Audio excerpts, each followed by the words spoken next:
seara, dragi telespectatori! Sunt Mariana Juverdeanu, tehnician dentar, și împreună cu echipa Independent TV Hunedoara vom parcurge în câteva episoade meseria de tehnician dentar.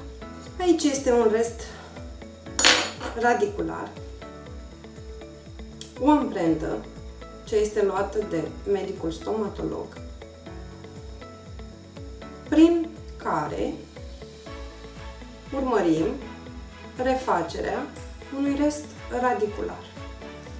După cum veți observa aici, avem 3 cazuri diferite, cazuri reale, cu un singur rest radicular, la fel cu un singur rest radicular, mai exact cu o rădăcină, și unde va veni viitoarea lucrare protetică unicată. Iar aici avem 3 resturi radiculare. Fiecare caz diferă între ele. Medicul stomatolog, pe baza unei radiografii dentare,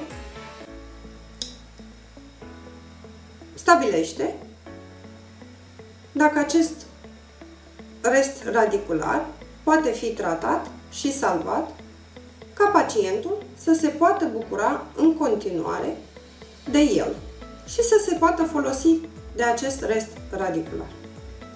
În laboratorul de tehnică dentară se confecționează manual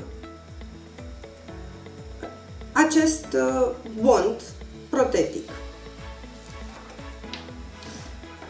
Vom lucra cu ceară de diferite culori. Cum veți observa, aici avem ceară de culoare roșie, aici avem ceară de culoare albastru deschis, iar aici avem ceară calibrată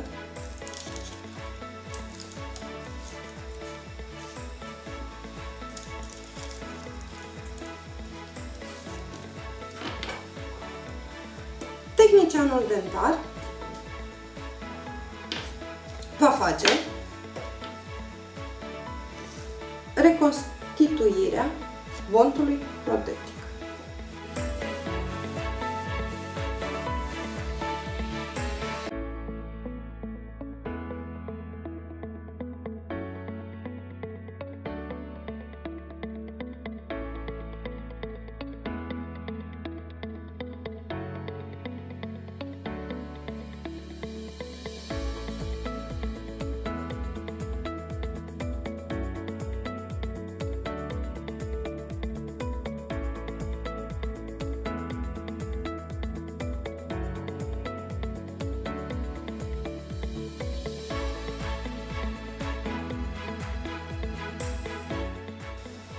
Cam așa va arăta macheta în ceară a viitorului dinte, iar aceasta reprezintă doar o etapă